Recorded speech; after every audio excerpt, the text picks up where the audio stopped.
Halo, halo, halo, halo, halo, sobat-sobat semuanya, dimanapun kalian berada. Apa kabar hari ini? Masih dalam kesenangan dan kesejahteraan. Semoga kalian sehat-sehat selalu dan tetap jaga kesehatan serta jaga protokol kesehatan. Baik, kali ini saya akan membawakan sebuah alur cerita yang berjudul Without Remorse 2021. Film ini diadaptasi dari sebuah novel dengan judul yang sama, Without Remorse, karya Tom Clancy, yang dibintangi oleh Michael B. Jordan sebagai John Kelly. Sementara untuk rating film ini mendapatkan 5,8 di IMDb. Untuk kelanjutannya, mari kita simak alur cerita film Without Remorse 2021. Ayo kita capcus.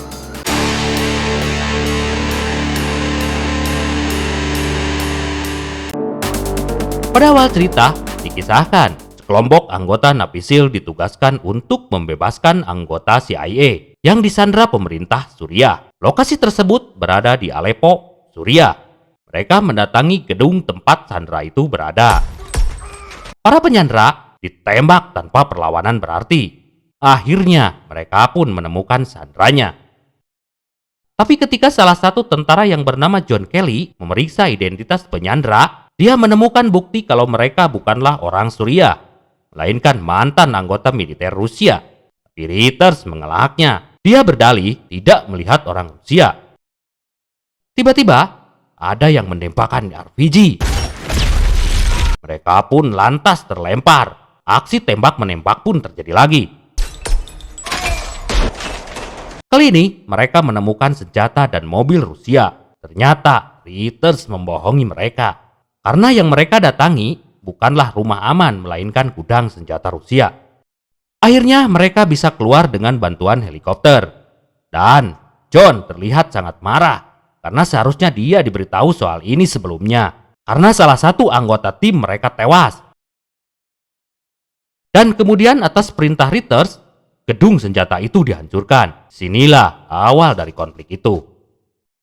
3 bulan kemudian, John sudah berada di Washington DC bersama dengan istrinya yang sedang hamil tua dan berada di suatu acara. Mereka mengobrol dengan temannya dan membicarakan John akan pensiun sebagai anggota militer. Di tempat lain, salah satu anggota Navy SEAL berada di rumahnya di Carolina Utara. Ketika dia membuang sampah, tiba-tiba sebuah mobil menubruknya sampai dia meninggal. Di Atlanta, Georgia, seorang anggota Navy SEAL lainnya terlihat sedang mengendarai mobil dan terjebak macet. Tiba-tiba dari sebuah mobil Benz keluar seseorang dan memberondong tembakan sampai dia pun tewas. John dan istrinya sudah pulang ke rumah. Kemudian si istri beristirahat di kamarnya. Sedangkan John mendengarkan musik di ruang bawah dengan menggunakan headphone dan cahaya yang remang-remang. Tiba-tiba ada seseorang mematikan listriknya. John tidak menyadari hal itu. Sadar-sadar, saat laptop yang dipakainya sudah mati, John pun coba mencas laptop dan menyalakan lampu. Tapi lampu dan laptopnya tidak menyala. Para penyusup naik ke lantai atas menuju kamar John. Menyadari hal itu, John mengambil senjatanya dan segera naik ke atas. Para penyusup langsung menembak istri John yang sedang tidur. Mereka sangka itu adalah John dan menembak salah satu temannya. John kemudian menembak para penyusup itu satu persatu. Sampai kemudian dia menembak orang terakhir. Tapi sayangnya John pun tertembak. Kemudian senter yang dipakai oleh John murah dan sempat menyadari rarai dari salah satu penyusup. Penyusup itu mencoba menembak John kembali. Untungnya pelurunya habis. Lantas dia melarikan diri. John merayap menuju kamarnya. Dia melihat istrinya yang sudah tewas. Singkat cerita, John dibawa ke rumah sakit dalam keadaan koma. Di tempat lain, terlihat pejabat militer sedang rapat. Reuters, seorang anggota CIA, melaporkan bahwa 3 pelaku tewas. Perwira senior John Kelly dalam keadaan kritis. Mungkin tidak akan selamat. Istrinya juga tewas. John Kelly adalah anggota ketiga pasukan anggota khusus yang diserang dalam 24 jam terakhir. dan anggota lainnya diberi ekstra keamanan khusus oleh FBI. Karen, komandan para SEAL, ia meminta penjelasan apa yang sebenarnya terjadi. Reuters hanya menjawab kalau dia sedang menyelidikinya. Lalu, dia bertanya apakah dia terlibat dalam semua ini. Reuters hanya menjawab, itu sebuah keberuntungan saja. Setelah berhari-hari kritis, akhirnya John tersadar dari komanya. Lantas bertanya tentang bayinya pada Karen. Karen hanya menggeleng. John mengatakan pada Karen bahwa mereka profesional. John meminta sebuah nama pada Karen. Karen hanya menjawab, kalaupun tahu, Karen tidak akan memberitahunya kepada John. Singkat cerita, John sedang berlatih untuk mengembalikan kekuatannya kembali karena dia menginginkan segera membalas dendam atas kematian istrinya. Karen datang ke kantor CIA karena diundang oleh Thomas, si Menteri Pertahanan. Thomas datang ke CIA untuk mendengarkan laporan dari Reuters. Reuters menjelaskan John dan kedua temannya adalah korban balas dendam dari FSB. FSB adalah badan intelijen milik Rusia. Karena ketika di Suriah, Karen dan anak buahnya tanpa sengaja membunuh anak dari kepala FSB. Dan ketiga orang terbunuh di rumah John terkait dengan FSB. Kemudian, Karen mengatakan kurang satu orang karena dari penjelasan John ada yang melarikan diri. Tapi Reuters menjawab, itu tidak penting. Karena menurut CIA, kasus ini sudah ditutup. Direktur menganggap semuanya sudah impas dan tidak perlu memancing musuh lebih lanjut. Thomas bilang pada Karen kalau Direktur CIA mengatakan informasinya tidak cukup untuk memberikan respon. Maka Thomas pun sebagai Menteri Pertahanan tidak bisa berbuat apa-apa. Karen datang ke kantor, menemui John. Karen memberikan informasi yang didapatnya pada John. John menanyakan orang keempat. Menurut Karen, orang keempat itu belum diketahui. Karen memberitahu kalau yang membuat paspor adalah Andrei Paslip, mantan anggota FSB. John datang ke rumah yang sudah memberikannya mimpi buruk. Dia mengambil senjata yang disimpan di rumahnya. Di tempat tinggal yang baru, John terlihat sangat-sangat frustasi. John mengguyur badannya dengan minuman keras cap linggis. Cap linggis. Sambil sempoyongan, John pun diusir dari tempat itu. Dari gedung itu terlihat beberapa mobil keluar. Itu sebuah strategi John untuk mencari informasi keberadaan Paslip. Lanjut, John mengikuti mobil-mobil itu. Di dalam mobil, John menelepon 911 dan melaporkan bahwa ada sebuah mobil terus menyalipnya. Pengendaranya membawa senjata. Dia menginformasikan nomor polisi dan jenis mobilnya. Di tengah jalan, mobil itu diberhentikan polisi. Ternyata itu adalah mobil pengawal Paslip. Dengan leluasa, John bisa menabrak mobil yang ditumpangi Paslip. Paslip pun berusaha keluar dari mobil tersebut, tapi pintunya terkunci. John lantas mengucurkan bensin ke mobil Paslip dan membakarnya hingga nggak berbela. John masuk ke dalam mobil dan menembak supirnya. Lalu ia menanyakan orang keempat yang sudah membunuhnya, tapi Paslip menjawab kalau masalah sebenarnya adalah John. Seharusnya John sudah mati, jadi kemanapun dia pergi, kematian akan mengikutinya. John langsung menembak Paslip yang menembus paru-parunya dan darah akan menenggelamkan paru-parunya. John bilang dia akan membuat kematian Paslip lebih mudah asalkan Paslip memberikan nama orang keempat. Gila. Akhirnya Paslip menyebut sebuah nama, Viktor Rykov. John langsung menembak kepala Paslip. Di luar sudah banyak polisi. John menyerahkan diri ke polisi. Lanjut, di kantornya, Thomas kecewa atas pemberitaan tewasnya tentara di negaranya sendiri sudah tersebar. Reuters menyangkal dirinya sudah menyebarkan berita itu. Dia mengira John mengetahui tentang Paslip dari Karen dan Thomas mengakui kalau John banyak akal hingga bisa membunuh Paslip. Reuters pun mengira sekarang John dalam bahaya sekalipun dia ada di dalam penjara. Kemudian Thomas mengatakan, pernahkah kamu berpikir John bisa melakukan hal yang tidak bisa mereka lakukan? Dia memancing suatu hal yang harus dipancing. Maka kita lihat apalagi yang akan muncul. Karen menjenguk John di penjara. John sangat marah karena negara yang selama ini dibelanya tidak bisa membelanya ketika dalam kesulitan. John sakit hati. Istri dan calon anaknya yang tidak bersalah harus mati sia-sia. Tapi negaranya tidak bisa berbuat apa-apa. John akan menunjukkan kalau pion bisa berbuat apa pada raja. John meminta Karen menyampaikan pesannya pada Thomas kalau dia memiliki suatu informasi. Dia akan memberikan informasi itu asal dia dibebaskan dengan cepat. Karena sekarang dia ada dalam penjara yang penuh dengan mafia Rusia. Dan para mafia itu bisa membunuhnya di sini. Ketika di dalam penjara, sipir meminta John untuk berbalik dan mengangkat tangannya. Menurut si sipir, John akan diajak pergi sebentar. John menolaknya jika dia tidak tahu tujuannya. John pun bersiap. Dan ketika pintu dibuka, beberapa petugas masuk untuk membawa John. Tapi John berhasil mengalahkan mereka satu persatu. John meminta sipir untuk menutup pintunya atau dia akan membunuh mereka. Mereka pun akhirnya menutup pintunya. Seorang marshal AS datang dan menyerahkan telepon pada John. Ternyata itu adalah Karen. Dia bilang kalau John akan dibebaskan dan John tinggal ikut marshal AS itu. Aduh, ngopi heula, ngopi. John sampai di suatu tempat. Di sana, dia bertemu direktur CIA bernama Sarah Ritter, Karen, dan Menhan Thomas Clay. John bilang Viktor Rykov, nama yang dia dapat dari Paslev, orang keempat yang membunuh istrinya.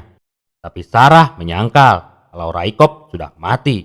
Lalu John bertanya, siapa sebenarnya Viktor Rykov? Dengan enteng, Ritters mengatakan kalau itu rahasia. Tapi Thomas meminta Ritters untuk memberitahunya. Maka Ritters pun bilang, Rykov diduga pasukan khusus Rusia, kontra-intelijen, FSB, dan ideologi pasca Soviet. Dia yakin Barat bisa dijatuhkan dengan serangan di tanah Amerika. Dia perencana dan pelaku. Untuk meyakinkan mereka, John pun diminta menunjukkan foto Rykov. John bisa menunjukkannya dengan tepat. Ritters mengatakan, kalau benar Rykov masih hidup, maka mereka harus menemukannya dan meringkusnya. Dan mereka harus berasumsi bahwa ini bukanlah operasi tunggal. Ritters menebak kalau sekarang dia ada di Rusia. Lantas, Thomas memerintahkan Karen memimpin operasi ini. John akan ikut dalam misi ini. Lanjut. Mereka tiba di sebuah hangar. Rencananya, mereka berangkat ke Rusia menggunakan pesawat sipil yang sudah dimodif dan akan melompat dari pintu kargo. Tapi Ritters tidak ikut dalam penerbangan itu. Akhirnya, mereka sampai di Laut Barents, tempat yang direncanakan untuk melompat. Tapi sebelum mereka lompat, keberadaannya diketahui oleh Angkatan Udara Rusia. Rencana pun dibatalkan. Pesawat mereka ditembak oleh rudal Rusia dan mengenai sayap pesawat. Pesawat pun jatuh ke dalam laut. Karen sebagai seorang komandan memerintahkan mereka untuk evakuasi. Tapi John ingin mengambil perlengkapan dulu yang ada di dalam kargo. Karena tanpa perlengkapan, kedatangan mereka akan sia-sia. Dengan susah payah, John berhasil mengambil perlengkapan tempurnya sebelum pesawat itu tenggelam. Dan akhirnya mereka selamat sampai di kota Murmansk, Rusia. John masih kebingungan dengan apa yang terjadi. Karena bagaimana bisa pesawat mereka ditembak. Padahal pesawat tersebut sudah dapat izin untuk masuk ke daerah Rusia. Dalam hal ini, dia menyalahkan Ritters. Karena dalam rapat itu, Ritters mengatakan Rykov sudah tewas. Dia juga menghentikan penyelidikan pembunuhan istrinya, serta tidak ikut dalam pesawat yang jatuh. Di tempat lain, Ritters melihat berita tentang jatuhnya pesawat yang ditumpangi John. Tiba-tiba, pasukan Karen datang sambil menodongkan senjata. Karen pun kaget. Di sana ada beberapa orang Rusia dan skoper uang. John dengan emosi langsung memojokkan Ritters. Ritters beralasan dia berusaha untuk menangkap Rykov. Dan orang-orang Rusia itu ditawarkan Ritters untuk menangkap Rykov di apartemennya. Kemudian membawanya ke pangkalan AS di Finlandia. Hal ini dilakukan Ritters karena dia mengira John dan kawan-kawannya sudah mati. Kemudian Ritters membawa John dan kawan-kawan ke sebuah apartemen. Dari jendela apartemen mereka bisa melihat Rykov. Malamnya mereka berlima ditambah dengan Ritters mendatangi apartemen Rykov. Di tangga, John meminta teman-temannya untuk menunggu. Tiba-tiba, dia masuk ke dalam sebuah lorong dan mengunci pintu. Karen meminta teman-temannya untuk mencari linggis. sedangkan John berencana untuk membunuh Raikkof sendirian. Dan si anjing wanian. Ketika John masuk, John melihat beberapa mayat. Ternyata Raikkof sudah tahu akan kedatangan John. John berkata, nama istrinya adalah Pam. Tapi Raikkof mengaku, dia bukanlah pembunuhnya. Menurut Raikkof, mereka berdua adalah pion yang melayani raja yang sama. Dan Raikkof adalah anggota CIA. Operasi sesungguhnya, mereka semua mati di tanah Rusia ini. Raikkof pun siap mati dengan bom di badannya. Karen dan yang lainnya sudah masuk ke dalam apartemen. Menurut Raikkof, mereka berdua adalah patriot sejati.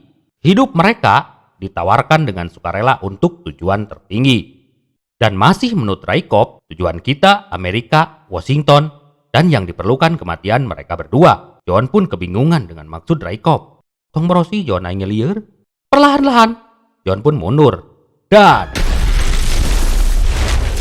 John memberitahu Karen, sebenarnya kedatangan mereka sudah ditunggu.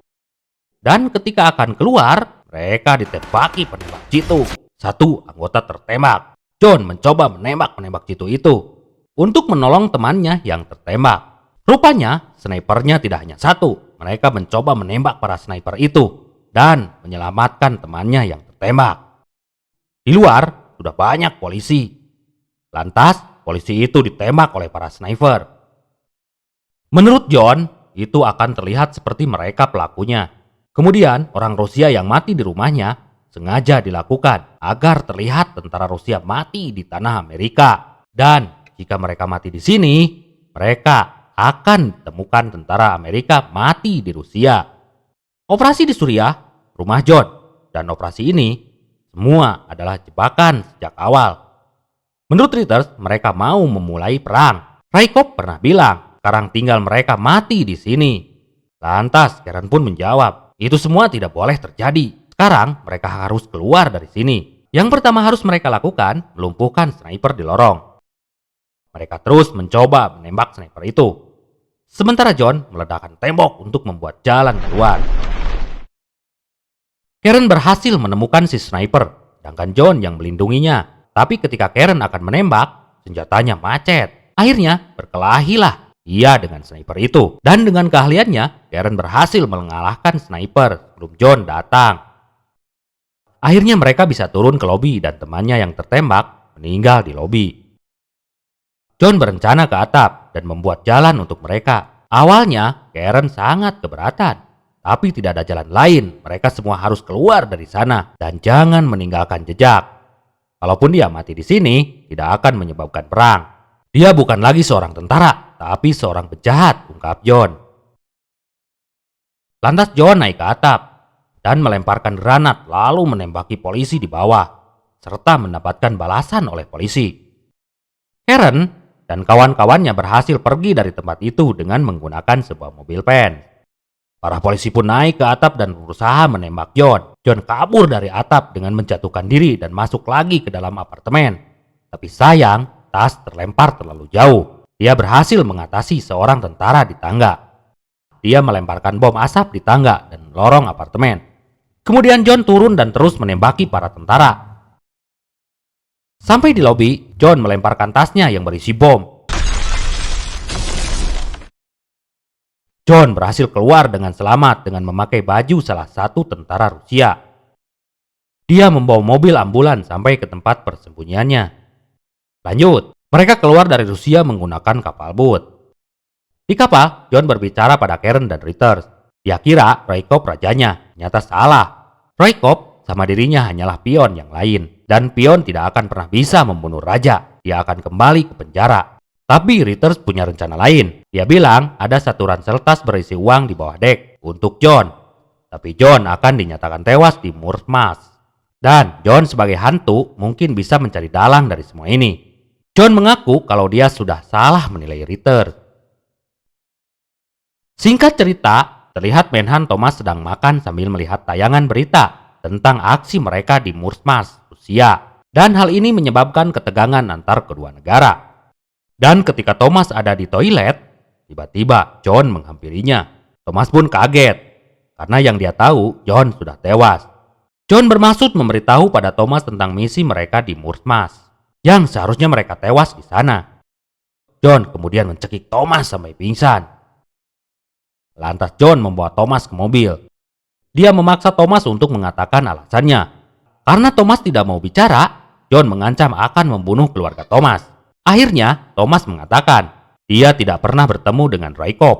Kemudian Thomas bilang, pemenang perang dunia kedua bukanlah jenderal atau laksamana, tapi para ekonom. Lebih banyak pesawat, kapal, tank, dan semua pengeluaran itu mengangkat negeri ini dari kemiskinan, membebaskan dunia dari tirani.